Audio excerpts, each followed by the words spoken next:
ڕێفراندۆم وەک ڕێگا چارەیەک بۆ گەیشتن بە سەربەخۆیی لە ئێستادا سەرکردایەتی سیاسی کوردستان گرتوویانەتە بەر و 45 ڕۆژی تر کە 25 ئەیلوولە دیاریان کردو بۆ ئەو ڕێفراندۆمەی کە زۆرترین قسە و باسی بە دوای خۆی داهێناوە و وای کردووە گەلی کورد بکات بە چەند بەرەیەکەوە.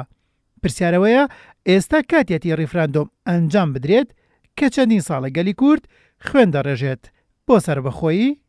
ڕێفراندۆم پرۆسەیەکی نەتەوە یەکجار گەورەیە، پرۆسەیەکی سیاسی یەکجار گەورەیە، بڕیاردانە لەسەر چارەنووسی میلەتێکی ستەمدیدەی خاوەن مێژووی وەکو میلەتی کورد.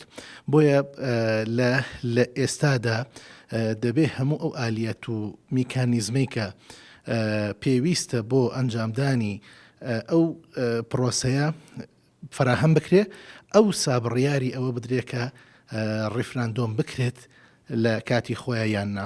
ئێمە گرنگترین شت ئێستا بریتە لەوەی کە پەرلەمانی کوردستان وەکو موئەسسەسەیەکی شەرعی باڵادەست یاسایی بخرێتەوە گەڕ و لەوێوە بڕیاری ئەوە بدرێ و لەوێوە یاسایەک دەرچێ بۆ ئەوەی کەوە ڕێفراندۆم سیغەیەکی قانونی پتە وەربگرێ.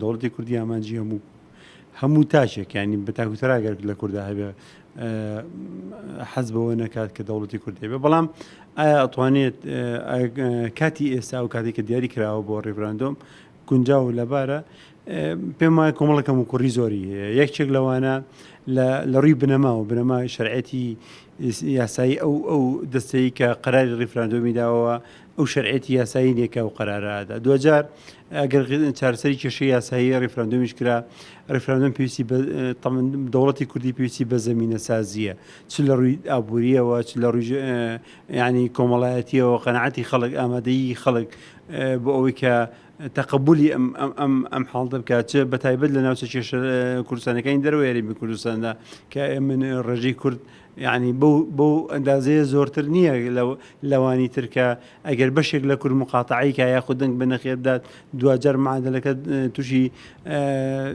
زەرەرێکی مێژووی دەبینەوەی کە ئەو ناوچانە لەوانەیە لە دەست بدەین.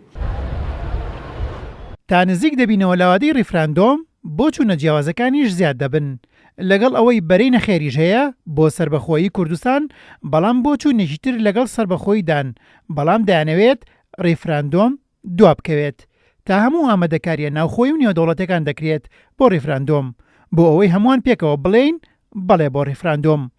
لێرەدا پرسیارەوەیە سەرکردایەتی سیاسی کوردستان لە نێوان بەڵێ و نەخێر و دواخستنی ڕێفراندۆمدا کامیان هەڵدەبژێرێت؟